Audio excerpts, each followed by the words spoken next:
بیل بجاؤ اور سما کی خبر سے باخبر ہو جاؤ۔ تو اس سے کیا ہوگا؟ خبریں ہو یا ری انیکٹمنٹ، یا ہو صبح سویرے کے ٹوٹکے، سما کی خبر چاہیے تو بیل بجائیے۔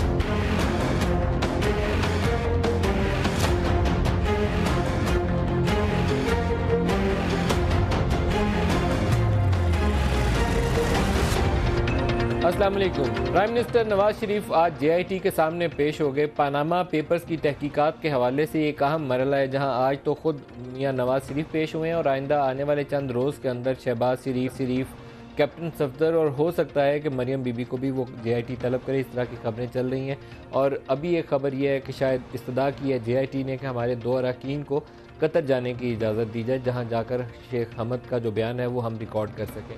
اس بیان کو ریکارڈ کر کے یہ کمیٹی کیا حاصل کرے گی جے آئی ٹی، یہ ابھی تک میں سمجھنے سے قاصر ہوں، کیونکہ اگر ان کے پاس بینکنگ ٹرانزیکشن کی ڈیٹیل نہیں ہو تو وہ بیان انہیں ویڈیو کانفرنس پہ بھی ریکارڈ کر لینا چاہیے، بجائے یہاں سے قطر جائیں اور بیان ریکارڈ کر کے واپس آئیں۔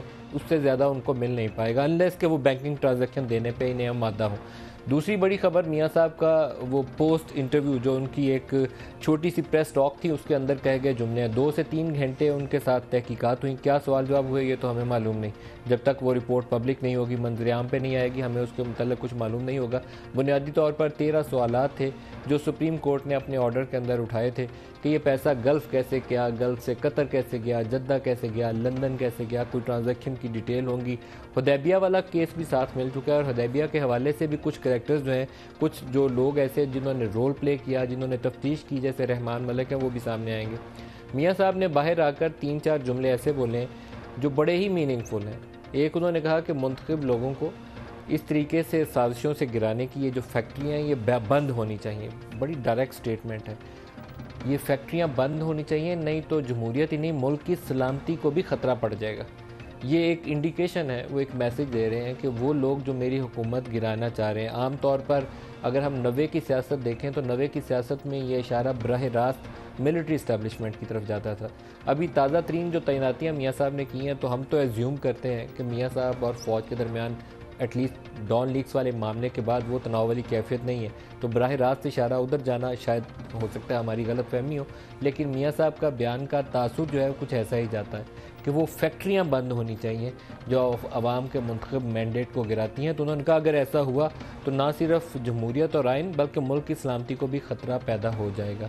اور پھر ایک کٹ پتلیوں سے متعلق بھی بیان ہے، اور یہ بیان بھی انہی کریکٹرز کی طرف چلا جاتا ہے کہ جن کو فوج یا فوج سے منسلک جو انٹیلیجنس ادارے ہیں ان کی انگلیوں پہ ناچا کرتے تھے۔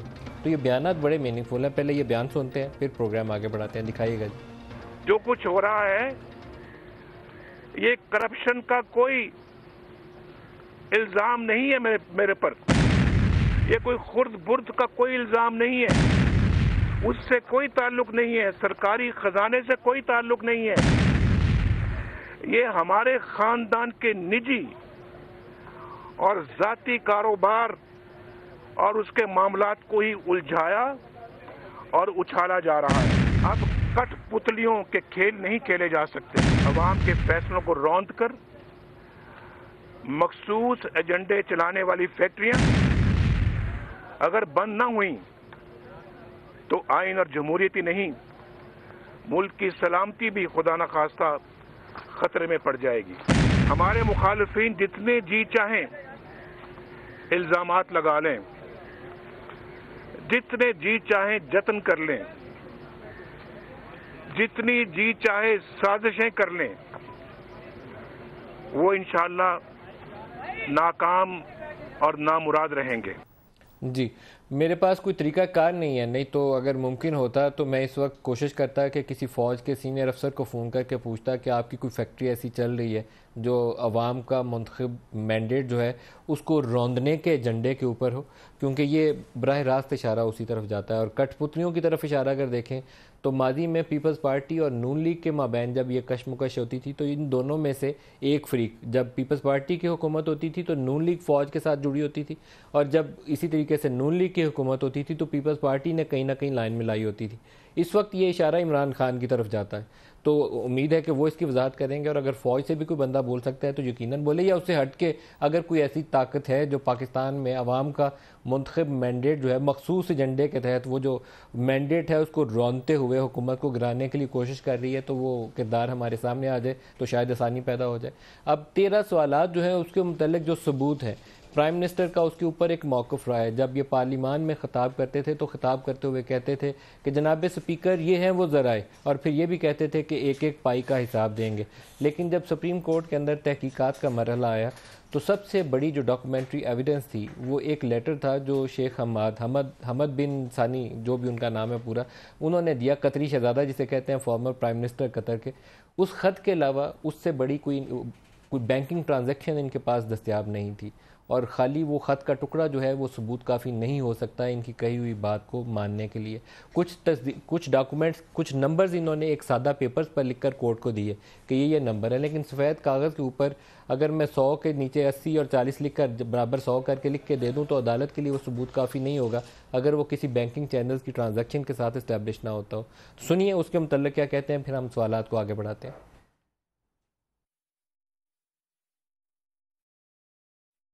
میرے تمام اثاثوں اور وسائل کی ساری دستاویزات پہلے ہی متعلقہ اداروں بشمول سپریم کورٹ کے پاس موجود ہیں. میں نے تو اللہ کے فضل و کرم سے ایک ایک پائی کا حساب دے دیا ہے, اور میرے احتساب کا سلسلہ میری پیدائش سے بھی پہلے 1936 سے شروع ہوا ہے. جی, یہ میاں صاحب کا اسٹیٹمنٹس ہیں جب ان کی عدالت کے سامنے JIT کے سامنے جب پیشی ہوگی. میاں صاحب ہائی اسپرٹس میں آئے, ان کے فیملی ممبرز ان کے ساتھ تھے, شہباز صاحب ساتھ تھے, بیٹا حسین ساتھ تھے, اس کے علاوہ حمزہ بھی ساتھ تھے, کچھ وزراء بھی ساتھ تھے, اس کے علاوہ کچھ ان کے لیگی کارکن جو تھے وہ بھی ساتھ وہاں موجود تھے. ہائی اسپرٹس میں آئے, اچھے خاصے اندر گئے. واپس جب آئے تو ہمیں اس وقت کچھ لگا کہ کچھ ڈھیلے ہیں, وہ رمضان کا اثر ہو سکتا ہے. بندہ روزے کی حالت میں 2-3 گھنٹے پیشی کر کے آئے تو اس کا اثرات اس کے اوپر مرتب ہوتے ہوئے نظر آتے ہیں. ایک لکھی ہوئی تقریر تھی آلریڈی جو پہلے سے تحریر شدہ تھی, وہ میاں صاحب نے آ کے پڑھ کے سنائی, کسی سوالات کے جوابات نہیں دیے اور پھر وہ وہاں سے چل دیے. ہم اسی ٹاپک کے اوپر آج فوکس کریں گے پروگرام میں, اور اسٹوڈیوز میں ہمارے ساتھ شریک گفتگو ہوں گے سلمان اکرم راجہ صاحب, معروف ماہر قانون ہے, آپ کو راجہ صاحب خوش آمدید کہتے ہیں. خرم دستگیر صاحب وفاقی وزیر ہیں تجارت کے, آپ کو بھی خوش آمدید کہتے ہیں. ڈاکٹر عارف علوی صاحب پاکستان تحریک انصاف سے, وہ کراچی اسٹوڈیو سے ہمارے ساتھ ہیں. ڈاکٹر عارف علوی صاحب آپ کو بھی خوش آمدید کہتے ہیں. راجہ صاحب آپ سے سٹارٹ کریں گے. JIT کے حوالے سے بہت کچھ سامنے آ چکا ہے. JIT کے اوپر شریف فیملی, حسین نے, طارق شفیع صاحب نے, انہوں نے الزامات عائد کیے. دوسری طرف سے JIT نے اس سے بھی بڑی چارج شیٹ جو ہے سرکاری اداروں کے اوپر, IB کے اوپر, وہ سپریم کورٹ کے سامنے رکھ دی. آج میاں صاحب کی پیشی, میاں صاحب کی پیشی کے اوپر پہلے انالیسس دے دیجیے. کیا بنے گا اس پیشی کے بعد؟ کیا ڈیفائننگ مومنٹ ہے, کہیں حل کی طرف جائیں گے ہم؟ لیکن ڈیفائننگ مومنٹ ہم بڑی آسانی سے چیزوں کو کہہ دیتے ہیں. یہ میری نظر میں ایک واقعہ تھا جو ہو گیا, ہونا چاہیے تھا, اور میں سمجھتا ہوں خوش اسلوبی سے ہو گیا. اس کے ارد گرد بہت ایک ہائپ ایک کھڑی کی گئی تھی کہ پتہ نہیں کیا ہو جائے گا. مجھے یقین ہے وزیر اعظم صاحب نے وہی کچھ کہا ہوگا جو ان کا موقف تھا, جو عدالت کے سامنے بھی پیش کیا گیا. تو وہ موقف اپنا بیان کر کے وہ اپنا جو ان کا رول تھا اس تفتیش میں سمجھتا ہوں وہ انہوں نے اب پورا کر دیا ہے, اپنے آپ کو انہوں نے پیش کر دیا ہے بطور وزیر اعظم, بطور میاں نواز شریف. تو اب معاملے کو آگے بڑھنا چاہیے. اب JIT کے اوپر یہ ہے کہ وہ ان بیانات سے آگے بڑھ کر کیا چیز لا سکتی ہے, کیا وہ چیز پیش کر سکتی ہے. جو ایک بیانیہ, جو ایک الزام ہے کہ کچھ ہوا, وہ کیا ہوا, کب ہوا, یہ ابھی تک ہمارے سامنے نہیں آیا. لہٰذا یہ بیانات اپنی جگہ ٹھیک ہے, تفتیش کے دوران لینے ہوتے ہیں بیانات, لیکن کیا ان بیانات کے علاوہ کوئی چیز ایسی ہے جس کو ہم ثبوت کہہ سکیں, جو کسی عدالتی کارروائی میں بطور شہادت پیش کیا جا سکے؟ یہ چیز اب تک ہمارے سامنے نہیں آئی ایسی چیز جس کو شہادت کے طور پر پیش کیا جائے. ایک چیز اور بتا دیں, ہم پاناما کے ارد گرد گھومتے رہے ہیں پچھلے 14-15 ماہ. اپریل کے مہینے میں آئے تھے, اب جون جا رہا ہے. اس میں شہباز شریف کا نام پاناما پیپرز میں نہیں ہے.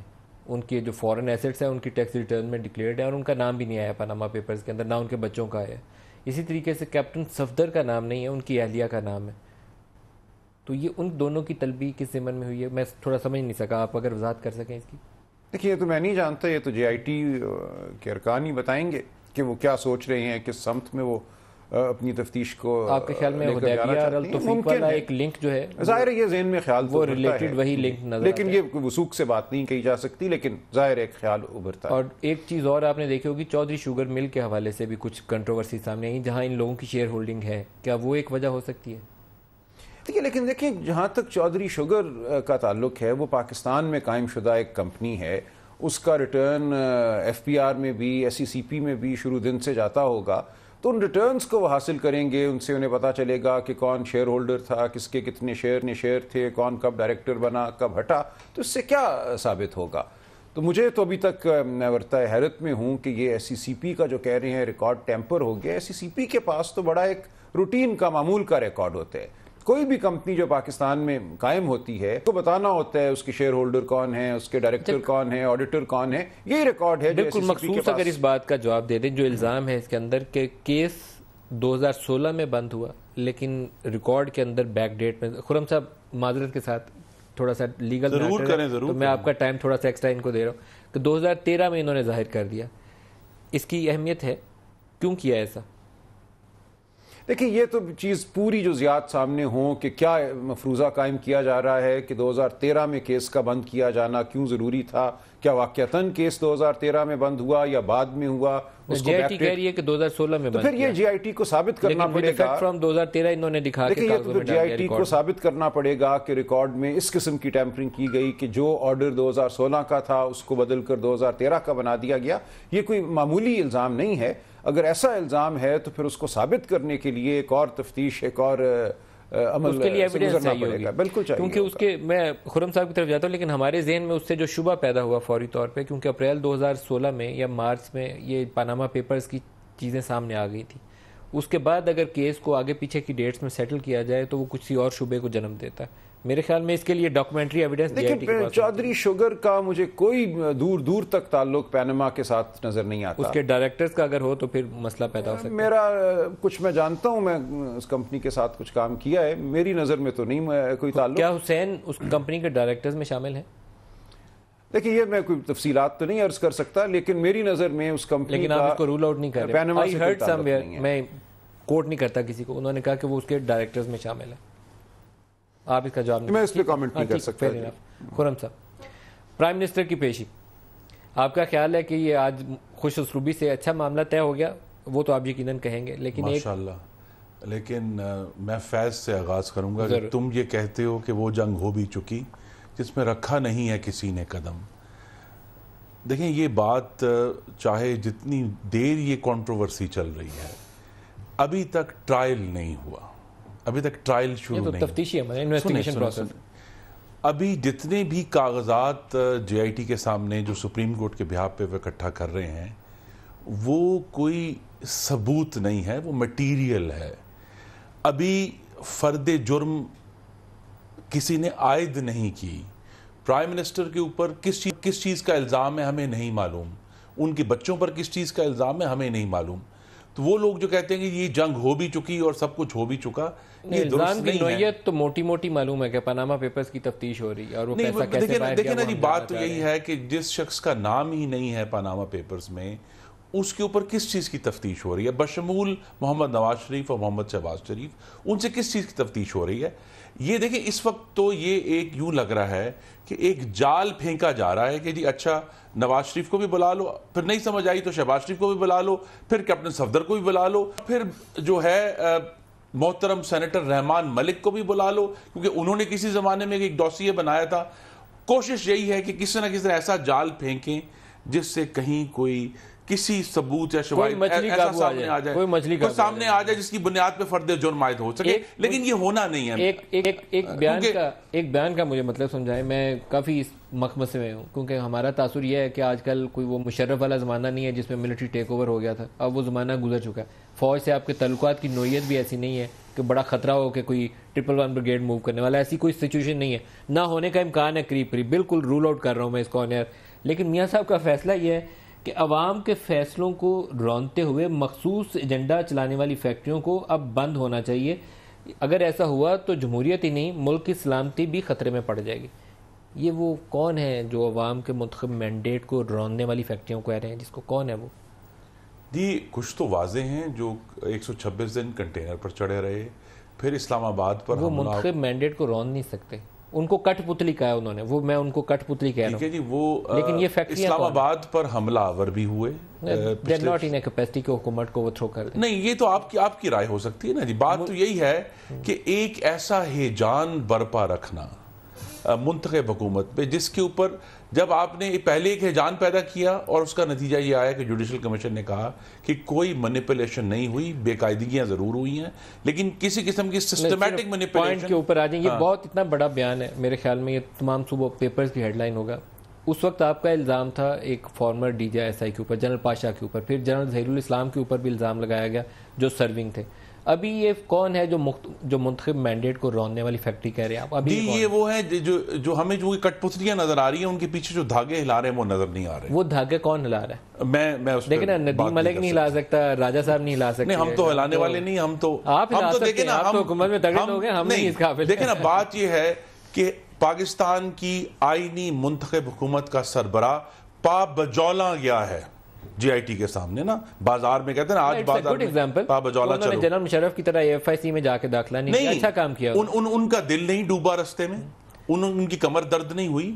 انہوں نے، اور یہ بات درست ہے پرائم منسٹر نے کہا کہ یہ سول اداروں کی سربلندی اور آئین کی حاکمیت کے لیے وہ چل کر وہاں گئے ہیں. اور یہ اچھی بات ہوئی. آپ میرا جواب دیں تو پھر میں ڈاکٹر عارف نہیں، میں تو اس پہ یہی کہوں گا، یہ نامعلوم افراد، یہ ویسے ہی حالات ہیں ڈاکٹر صاحب کا جن کا تعلق کراچی سے. آپ کہیں گے کہ نامعلوم افراد. کراچی میں جب قتل ہوتے تھے نا تو پوچھتے تھے کون ہے، تو کہتے تھے سب کو پتا کس نے کیا.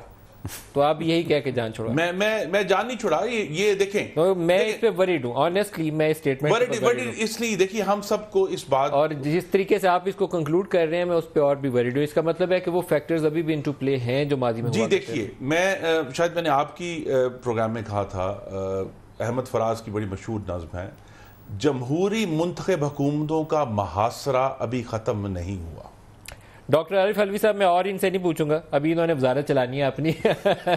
کل کو میاں صاحب انہیں بھی نہ چھٹی کروا دیں تو آپ فرمائیے گا. میاں صاحب کا یہ بیان جو ہے بہت ہی معنی خیز ہے. میاں صاحب کی پیشی ہوئی اور پیشی کے اختتام کے اوپر جو ان کا بیان ہے کہ عوام کے منتخب جو مینڈیٹ ہے اس کو روندنے والی جو فیکٹریاں ہیں، مخصوص ایجنڈے پر چلنے والی جو فیکٹریاں ہیں، انہیں بند ہونا چاہیے، نہیں تو جمہوریت ہی نہیں ملک کی سلامتی کو بھی خطرہ ہوگا. یہ کس کی طرف اشارہ ہے؟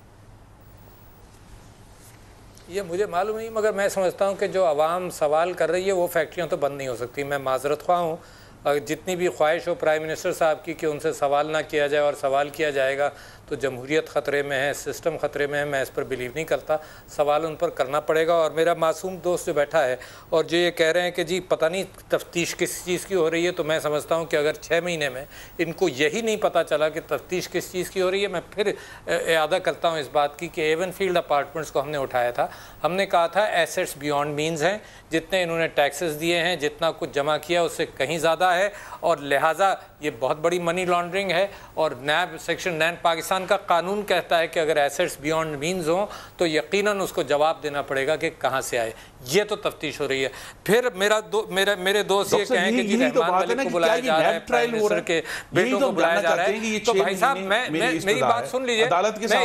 میں اتنی دیر سب کی بات سنتا رہا ہوں. جی آئی ٹی بنی ہوئی ہے، ہمیں نہیں معلوم یہ نیب لا ہے. میری بات سن لیں. یہ بھی کہتا ہے کہ 1985 سے پہلے کوئی انویسٹیگیشن نہیں ہو سکتی. یہ ڈسٹریکٹ مت کریں. یہ اسٹوڈیو میں بیٹھے ہیں، یہ ڈسٹریکٹ مت کریں. آ جائیں موضوع کے اوپر. یہ سیاسی بحث میں نہیں کر رہا. اس کا ہمیں سمجھ نہیں آ رہی کہ ہم کس طرح انصاف یہ میں بحث بھائی صاحب ندیم ملک ان کو سن لیجئے، پھر جب یہ اجازت دیں میں بول لوں گا. جی ڈاکٹر صاحب، جی ڈاکٹر صاحب، بھائی ان سے اجازت لے لیجئے، مجھے بولنے دیں. یہ بیچ میں بولیں گے تو میری سمجھ میں بھی نہیں آئے گا اور لوگوں کو بھی پریشان کریں گے. بہت شکریہ. میں یہ کہہ رہا ہوں کہ یہ جو سپریم کورٹ کے اندر جو معاملہ چل رہا ہے یہ اسی اعتبار سے اسی چیز کی تفتیش ہے کہ پرائم منسٹر صاحب نے کیا بیان دیا تھا. پرائم منسٹر صاحب کے بچوں نے کیا بیان دیا تھا, یہ قطری لیٹر کہاں سے آیا. پرائم منسٹر صاحب نے کنسائز اسٹیٹمنٹ میں ایک دن پہلے اپنے بیٹے سے ایک دن پہلے کنسائز اسٹیٹمنٹ میں قطری کا ذکر نہیں ہے, پھر بیٹا دیتا ہے کہ قطر سے پیسے آئے تھے. تو یہ جو بہت ساری مسنگ لنکس ہیں اس کے حوالے سے ان پرائم منسٹر صاحب سے جواب پوچھا جا رہا ہے. اور کوئی بہت بڑی بات نہیں ہے پاکستان میں انویسٹیگیشن کے اعتبار سے, کوئی پاکستان کے اوپر پرائم منسٹر صاحب نے کوئی احسان نہیں کیا کہ وہ گئے, سپریم کورٹ نے ان کو بلایا ہے, نہیں جواب دینا چاہتے جا کر کہہ دیں کہ نہیں جواب دینا. یہ جو ڈسٹریکشن ہے کہ جی عوام میں جے آئی ٹی لگے گی تو کس کو بیوقوف بنا رہے ہیں میرے بھائی. یہ جو کرمنل انویسٹیگیشن ہے اسی وجہ سے جے آئی ٹی میں ہوتا ہے, ورنہ تو یہ کہا جائے گا کوئی مرڈرر کہے گا نکل کر, میں کہہ نہیں رہا ہوں, وہ مرڈرر کہے گا کہ جی میرا تو عوام سے پوچھو. ڈاکٹر عارف الوی صاحب آپ یہ کہہ رہے ہیں کہ منی لانڈرنگ کا پوچھا گیا ہے, ایسٹس بیونڈ مین کا سوال پوچھا گیا ہے, اس لیے وہ اب لوگوں کو یہ کہہ کے ڈرا رہے ہیں کہ یہاں پہ منتخب مینڈیٹ کو روننے والی فیکٹریاں کام کر رہی ہیں, اس لیے یہ وہ تاثر دے رہے ہیں. آپ کا یہ کہنا ہے؟ جی میرا یہ کہنا ہے, اور میں نے کہنا ہے یہ کہ ڈسٹریکٹ مت کریں بھائی صاحب. اگر کاغذات ہیں, منی ٹریل ہے, تمہاری ایسٹ ہے, آپ نے مان لیا, اب دکھا دو کہ بھائی یہ منی ٹریل ہے. میں آپ سے یہی کہہ رہا ہوں کہ کوئی منی ٹریل نہیں ہے. منی ٹریل رحمان ملک کے صاحب کے پاس سے ملے گا جو حدیبیہ والا ہے. اگر ان کے پاس کوئی چیز ہوتی, دیکھیے آج بھی یہ گئے, یار یہ مجھے بولنے دیں یا پھر ان سے بلوا لیجیے. یہ اگر 5 گھنٹے بھی آپ کے ساتھ بیٹھے رہیں گے, ان کے پاس کچھ نہیں ہے. اتنے سالوں سے پبلک ہیں, ان کے ایسٹس کے اوپر کوئی کوسچن نہیں ہے, ان کے بچے جو پراپرٹی اون کر رہے ہیں. بھائی صاحب یہ سپریم کورٹ کو جا کر کہیں نا, عوام کو کیوں کہہ رہے ہیں؟ سپریم کورٹ کو کہیں کہ جی پرائم منسٹر صاحب تو پدرم سلطان یہ ساری عمر یہ جنم در جنم یہ پرائم منسٹر تھے, ان کا تمام ریکارڈ جو ہے سپریم کورٹ کیوں پوچھ رہی ہے ان سے؟ لندن میں موجود ہے. یا تو یہ ثابت کر دیں کہ 1 گھنٹا بھی وہ اپارٹمنٹ جو ہے وہ وزیر اعظم میں کیوں ثابت کروں؟ آپ ثابت کریے کہ آپ کی ہے. میں کیوں ثابت کروں؟ آپ ثابت کریے کہ آپ کی ہے. ملک صاحب آپ نے بھی ثابت کرنا ہے, اگر آپ نے بھی یہ آپ ثابت کریں کہ آپ کی ہے. اگر آپ نے بھی یہ الزام لگانا ہے تو آپ کو بھی ثابت کرنا ہوگا کہ یہ میں بڑے اسپیسیفک نہیں صاحب آپ ثابت کریے. کورٹ نے آپ نے کہہ دیا کہ میری پراپرٹی ہے, ثابت کرو کہ تمہاری ہے. تمام ایگزسٹنس میں 1 گھنٹہ بھی محمد نواز شریف کی ملکیت رہے ہیں, اگر تو وہ رہے ہیں تو ہم اس کا جواب دیں گے, لیکن اگر وہ نہیں ہے. ارے یار ان کے بچوں کی ملکیت رہے ہیں, بچوں کے پاس پیسہ کہاں سے آیا؟ بچوں کی ملکیت رہے ہیں, بچوں کے پاس پیسہ کہاں سے آیا؟ دادا سے آیا, پردادا سے آیا. موقع دیتے ہیں راجہ صاحب, یہ کیا بات ہوئی کہ جناب بیچ میں سے نکل گئے معصوم؟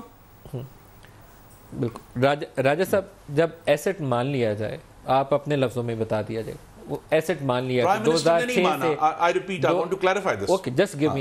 2006 سے میں نے مان لیا کہ یہ ایسٹ میرا ہے, حسین صاحب کا میرا ہے, ندیم ملک کا. اونرس آف پروف جو ہے, برڈن جو ہے وہ میرے اوپر ہے.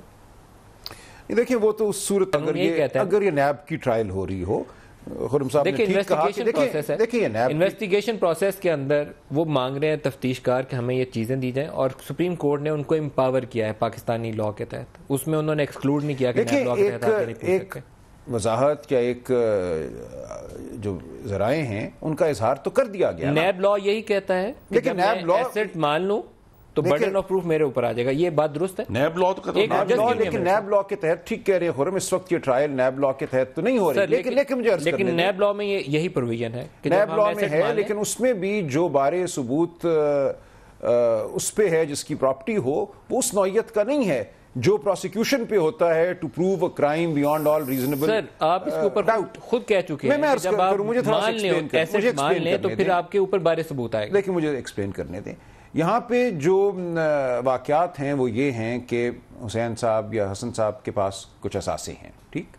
اب سوال یہ پیدا ہوتا ہے کہ کیا یہ اثاثے حتمی طور پر وزیر اعظم صاحب کی طرف سے ان کے پاس آئے ہیں, یا کیا یہ امکان موجود ہے کہ یہ اثاثے کسی اور رستے سے ان تک آئے ہوں ان کے دادا کی طرف سے. دیکھیں یہ بات یہ پروف اب حسین کو دینا. ایک منٹ, سپریم کورٹ کے سامنے یہ کہا گیا کہ دیکھیں حسین نواز کسی ایڈیشنل سیکرٹری کے بیٹے نہیں ہیں, وہ میاں شریف کے پوتے بھی ہیں, میاں نواز شریف کے بیٹے بھی ہیں. اگر کوئی یہ کہتا ہے کہ یہ جو تمہارے پاس اثاثے ہیں یہ یقیناً میاں نواز صاحب کی کسی صحیح کی وجہ سے تم تک آئے ہیں, تو پھر اس کو یہ ثابت کرنا ہے. ہمارا موقف یہ ہے کہ میاں نواز صاحب کا پرائم منسٹر کا کاروباری معاملات سے 1980-81 کے بعد کوئی تعلق نہیں رہا. کاروباری معاملات تمام تر میاں شریف صاحب دیکھ رہے تھے, اور انہوں نے ہی جو ذرائع تھے، جو انویسٹمنٹ بھی ہوئی قطری خاندان کے ساتھ 1980 میں، اس پہ جو ریٹرن آیا، اس تمام کو مینج انویسٹ انہوں نے کیا. لہٰذا یہ پراپرٹیاں جو لی گئیں اگر اس انویسٹمنٹ سے لی گئی ہیں جو کہ موقف ہے شریف خاندان کا، تو اس تمام انویسٹمنٹ کا اور اس کی انویسٹمنٹ کے استعمال کا میاں نواز شریف صاحب کی ذات سے کوئی تعلق نہیں ہے. میاں شریف صاحب اس کے منتظم تھے اور ان کے ذریعے ہی یہ اثاثے جو ہیں بچوں تک آئے ہیں.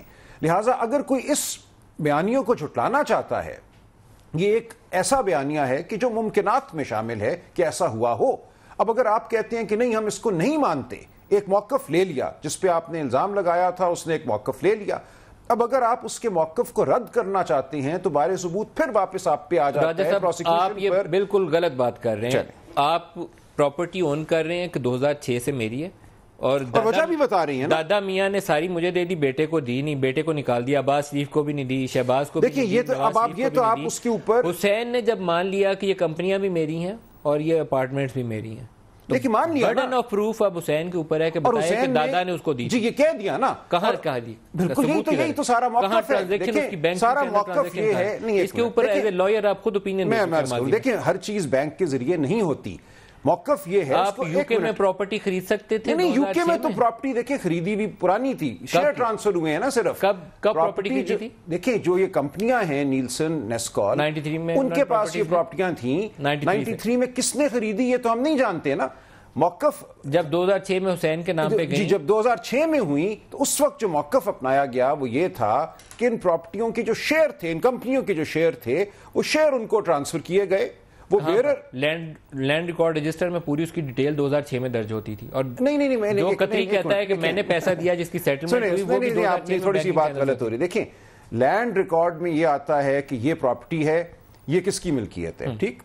تو ان پراپرٹیوں کے حوالے سے لینڈ ریکارڈ میں تو یہ آ رہا ہے کہ نیلسن اور نیسکول جو دو کمپنیاں ہیں ان کی یہ پراپرٹی ہے 1992-93 سے. ایک منٹ یہ 92-93 سے نیلسن نیسکول کی پراپرٹیاں ہیں. اب سوال یہ ہے کہ نیلسن اور نیسکول کا مالک کون ہے، وہ بتائیں پھر حسین ثابت کریں. اب اس کے لیے یہ بات بھی بالکل واضح ہے کہ ان پراپرٹیوں کے، ان کمپنیوں کے جو شیئر تھے وہ 2007 تک یا 2006 کے وسط تک بیرر شیئرز تھے. یعنی کہ ایسے پرائز بانڈ ہوتے ہیں، میں نے جیب سے نکالا آپ کو دے دیا تو وہ آپ کا ہو گیا. ان کے بیرر شیئرز تھے. جو برٹش ورجن آئلینڈز کا قانون تھا اس کے تحت بیرر شیئرز کو رجسٹر کرنے کا کوئی طریقہ نہیں تھا. لہٰذا یہ بیرر شیئرز جو تھے یہ حسین صاحب کو 2006 میں ملے اور یہ موقف عدالت کے سامنے رکھ دیا گیا. اب کوئی اگر یہ کہتا ہے کہ نہیں ہم نہیں مانتے، ہم یہ سمجھتے ہیں کہ ضرور پیسے خرچ ہوئے ہوں گے، کوئی ادائیگی ہوئی ہوگی اور وہ ادائیگی آپ ثابت کریں، وہ تو ادائیگی کی بات ہی نہیں ہو رہی. بات یہ ہو رہی ہے کہ یہ بیرر شیئرز تھے، یہ قطری شہزادے نے تھما دیے حسین صاحب کو 2006 میں. کی خیال رائے کے اوپر فیصلہ میں ایک بریک لے لوں. اس بیس میں ایک بڑی گہری چیز بیٹھی کہ 184(3) کے تحت جو کاروائی ہو رہی ہے. دیکھیں آپ حسین نواز کا نیب ٹرائل کر لیں، لیکن اگر 184(3) میں کوئی بھی پبلک اس کا کوئی اینگل ہے تو وہ صرف پرائم منسٹر کی ذات سے ہے. And I want to repeat کہ ان تمام پراپرٹیز کا محمد نواز شریف کی ذات سے آج تک کوئی شخص بشمول دا پٹیشنر ثابت نہیں کر پایا. میں ایک بریک لے لوں. اب اگر آپ فشنگ ایکسپیڈیشن کرتے جائیں گے، اس کو پھیلاتے جائیں گے، اس امید میں کہ شاید کہیں نہ کہیں آپ نواز شریف کو پکڑ لیں گے. ابھی تک تو کچھ نہیں آیا. وہ ہمارے اعتزاز احسن صاحب کہتے ہیں کہ ایس پی کی 4 ارب کی جائیداد نکلا ہے تو ایس پی کے بچے کے نام کے اوپر، تو وہ ایس پی پہلے پکڑا. ظاہر ہے دیکھیں نا، کیونکہ ایس پی کا بچہ نہیں کہہ سکتا. دیکھیں ایس پی کا بچہ نہیں، جی بالکل. دیکھیں یہ تو میں نے مثال دی، میں نے جوائنٹ سیکرٹری کی مثال دی. تو یہ پرائم منسٹر بھی ایسٹ بیونڈ مین. ایس پی کا بچہ نہیں، ایک منٹ، ایس پی کا بچہ یہ نہیں کہہ سکے گا کہ میرے دادا میاں شریف ہیں جو ایک بہت بڑی، جو 1936 سے ایک بہت بڑا صنعتی ادارہ چلا رہے ہیں، جو پاکستان کا سب سے بڑا بزنس گروپ بن چکا تھا 1990 تک. اگر تو ایس پی کے بچے کے پاس ایسے دادا جان ہیں تو پھر یہ آپ کیسے کہیں گے کہ یہ ضرور ایس پی صاحب کے ذریعے اس تک آئی ہے پراپرٹی؟ سر یہ ایسے دادا جان ہیں جو اپنے تینوں بچوں کو کچھ نہیں دیتے اور ایک پوتے. نہیں یہ آپ نہیں جانتے. دیکھیں اس وقت تو فوکس، میں تو اس کا ثبوت جاننا چاہتا ہوں نا. یہ تو رائٹ ہے. یہ فوکس ایک بریک لے لیں، بریک لے لیں، بریک سے واپسی پہ اور بات کرتے ہیں. ہمارے ساتھ رہیے گا.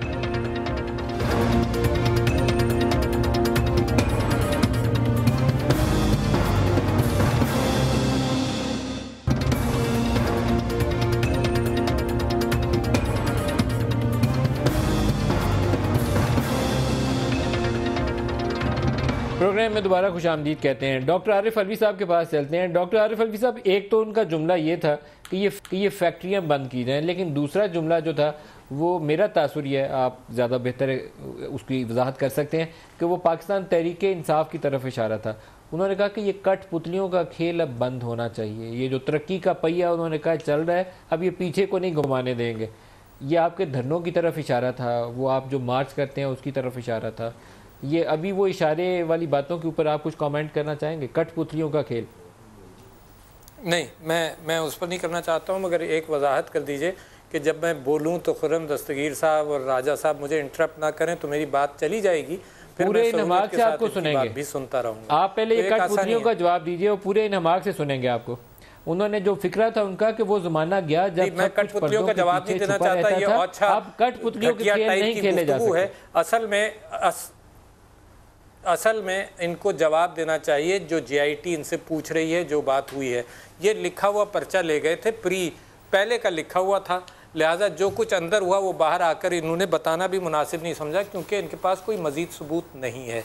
جو سپریم کورٹ نے 14 سوال مرتب کیے ہیں اس کا جواب ان سے مانگا ہے، پاکستان تحریک انصاف سے نہیں مانگا. اس کا جواب ان کو دینا چاہیے، کیونکہ یہ مسلسل پرائم منسٹر صاحب قوم کو بھی کہتے رہیں، بار بار کہتے رہیں، میرے جو دونوں صاحبان بیٹھے ہوئے یہ بھی کہتے رہیں کہ جی وہ سارے جوابات، سارا منی ٹریل ہمارے پاس موجود ہے.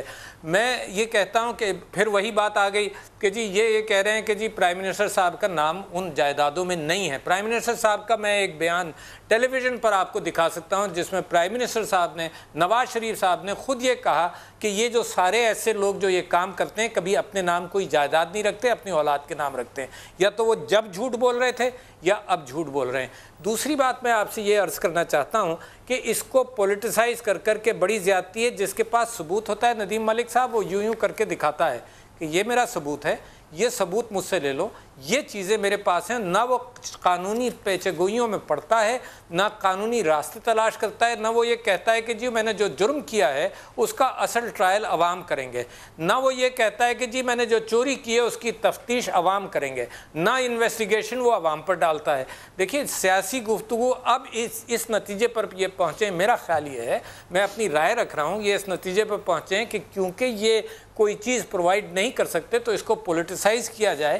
مگر میری گزارش یہ ہے کہ دیکھیں یہ ایک بہت بڑا کرائسس ہے، اور اگر آپ اتنے معصوم ہیں تو کر دیتے ساری چیزیں. سلمان اکرم راجہ صاحب ان کی فیملی کے وکیل ہیں، یہ خرم دستگیر صاحب ان کے منسٹر ہیں.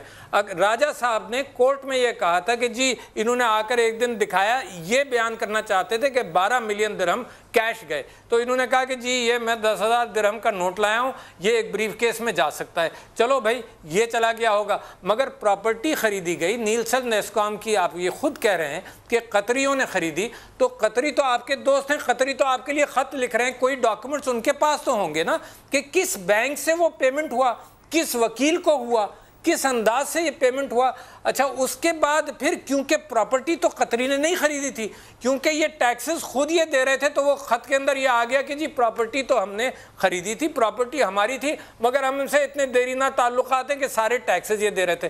میرا کہنا یہ ہے کہ پراپرٹی بھی ان کی تھی، لہٰذا ٹیکسز بھی یہ خود دے رہے تھے، اور لہٰذا یہ جھوٹ بھی بولا جا رہا تھا کہ جی ہماری نہیں ہے، ہم تو کرائے پر رہ رہے ہیں. تو وہ جواب لے لیا ہوگا، بچے دیں گے. پرائم منسٹر صاحب کے پاس نام آیا، پہلے آپ راجہ صاحب سے جواب لے لیں. راجہ صاحب would you like to respond؟ نہیں دیکھیں یہ تو اب جزیات میں ہم پڑھ رہے ہیں. میں نے جو عمومی ایک بات کرنی تھی اب اس میں تو میں نہیں جاؤں گا. ایک کارروائی تھی عدالت کی، عمومی بات صرف یہ ہے کہ دیکھیں ایک موقف اپنایا گیا ہے، اس موقف کو ثابت یا جھٹلانے کا طریقہ ہمارے ملک کے قانون اور آئین کے تحت صرف ایک ٹرائل کورٹ ہے جہاں پہ ٹرائل ہو. وہ ٹی وی ٹاک شو بھی نہیں ہے، اور بصد احترام وہ کانسٹیٹیوشنل جورسڈکشن جو سپریم کورٹ کی ہے جس میں ٹرائل نہیں ہوتا وہ بھی نہیں ہے. لہٰذا بالآخر یہ معاملہ اگر ٹرائل کی طرف جانا ہے تو کسی اور مجاز عدالت میں جائے گا. اور یہ تمام باتیں ٹرائل کورٹ کون سی ہوگی اس کی جے آئی ٹی کے بعد؟ دیکھیں یہ جے آئی ٹی تو کسی قانون کے تحت نہیں ہے نا، یہ تو ایک سپریم کورٹ کے آرڈر کے تحت ہے. اس کے بعد سپریم کورٹ اگر فیصلہ کرتا ہے کہ کوئی مقدمہ قائم ہونا چاہیے تو پھر سپریم کورٹ ہی غالباً اب فیصلہ کرے گا کہ وہ ایف آئی اے کے قانون کے تحت ہوگا یا وہ نیب کے قانون کے تحت ہوگا یا کسی اور قانون کے تحت ہوگا. کیا جیسے 2 ججز نے پہلے ایک فیصلہ صادر کیا تھا کہ میاں صاحب صادق اور امین نہیں ہیں، یہ باقی کے 3 جج جو ہیں اس جے آئی ٹی کی رپورٹ کی روشنی میں وہ بھی ایسا فیصلہ کر سکتے ہیں؟ دیکھیں فیصلہ تو وہ مجاز ہیں، قلم کے ہاتھ میں دیکھیں، لیکن بڑی حیرت کی بات ہوگی اگر ایک تفتیشی کی رپورٹ پہ فیصلہ ہو جائے. یہ پاکستان پہلے 2 ججز نے کس کی رپورٹ پہ فیصلہ لیکن پہلے 2 ججز نے جو فیصلہ کیا اس پہ بھی ناقد لکھیں گے کسی دن ضرور، لیکن ایک لمحے کے لیے اس کو ہم چھوڑ دیتے ہیں. اب ایک تفتیشی افسر کی رپورٹ آنی ہے پاکستان کی تاریخ میں یا کسی بھی، میں سمجھتا ہوں but that option is open. آپ 2 بھی دیکھیں وہ کرنے کو تو کچھ بھی ہو سکتا ہے. فیصلہ دے چکے ہیں، 3 اس رپورٹ کی روشنی میں دے سکتے ہیں. دیکھیں دینے کو تو دے سکتے ہیں انہیں 2 کی طرح، لیکن میں گزارش یہ کر رہا ہوں بطور قانون کے طالب علم کے کہ چونکہ انہوں نے یہ کہا ان 3 جج صاحبان نے کہ جو مواد اس وقت موجود تھا اس کی بنیاد پہ ہم فیصلہ نہیں دے سکتے، یہ تو انہوں نے اپنا ایک اظہار کر دیا خیال کا. اب آگے جو ہے ان کے پاس مزید کیا مواد آئے گا 60 دنوں کے بعد جو اس صورتحال کو اتنا تبدیل کر دے گا کہ یہ سمجھیں کہ اب ہم فیصلہ دے سکتے ہیں. میری نظر میں جو چیز سامنے آئے گی وہ صرف ایک تفتیشی افسر کی رپورٹ سامنے آئے گی. کوئی گواہی شہادت جو کچھ سپریم کورٹ میں دیا جا چکا ہے اس سے زیادہ دینے کے لیے کسی کے پاس کچھ نہیں. لہٰذا میری نظر میں بظاہر یہی نظر آتا ہے کہ ریکارڈ وہی ہوگا جو پہلے تھا تقریباً، اور اگر ریکارڈ وہی ہے جو پہلے تھا اس میں سوال جواب داخل ہو جائیں گے. لیکن سوال جواب تو کوئی گواہی شہادت نہیں ہے، تو 161 کا بیان ہے ایٹ بیسٹ. جو بات لکھ کر کورٹ میں فائل کر دی گئی تھی، جو بیان دیا جائے گا وہ 161 کے تحت مطلب ایٹ بیسٹ اس کو آپ یہ کہہ سکتے ہیں، اس سے زیادہ آپ کچھ نہیں کہہ سکتے. میں طارق شفیع کے بیان کے حوالے سے میری ذاتی رائے یہ ہے کہ وہ نہیں یوز ہو سکتا، وہ بالکل استعمال نہیں ہو سکتا ایویڈنس میں.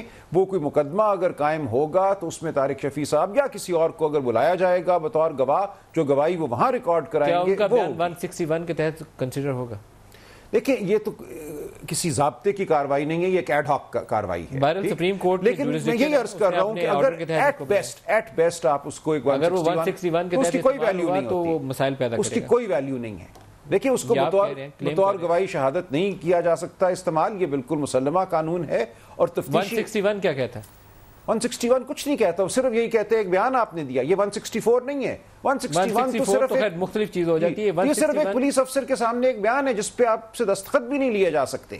لہٰذا اس بیان کی بنیاد پر کوئی فیصلہ نہیں ہو سکتا. یہ سیریس ڈیولپمنٹ ہے، میں آپ کو کہہ رہا ہوں راجہ صاحب. چلیں وہ اپنی جگہ بات، میں آپ کو قانون کی بات بتا رہا ہوں کہ تفتیشی افسر کی رپورٹ پر کبھی کوئی فیصلہ نہیں ہوا. اگر یہ معاملہ ایسے ہی چلتا ہے اور جیسے نواز شریف صاحب نے کہا کہ ایک عوام کی بھی جے آئی ٹی لگنی ہے کچھ عرصے میں، وہ جے آئی ٹی لگ جاتی ہے، آپ کی الیکشن سر پہ آ جاتے ہیں، آپ کی پارٹی کہاں سٹینڈ کرے گی؟ ہماری پارٹی انشاءاللہ سرخرو ہوگی. جو جملہ آپ نے کوٹ کیا وہ فیکٹریوں والا، اس سے پہلے وزیر اعظم نے ایک جملہ بولا جو میں پڑھنا چاہتا ہوں. انہوں نے کہا کہ میں آج یہاں پیش ہوا ہوں صرف اس لیے کہ وزیر اعظم سمیت ہم سب آئین اور قانون کے سامنے جواب دیں. ہم سب میں عدالت عالیہ اور جے آئی ٹی بھی آتی. اب بات تو یہی ہے نا جی کہ جب کورٹ نے اپنے آرڈر دیتے ہوئے کوئی قانون واضح نہیں کیا جس کے تحت سپریم کورٹ نے غیر قانونی کام کیا؟ نہیں، انہوں نے یہ واضح نہیں کیا کہ یہ نیب لا ہے، یہ ایف آئی اے لا ہے، یہ کون سا لا ہے.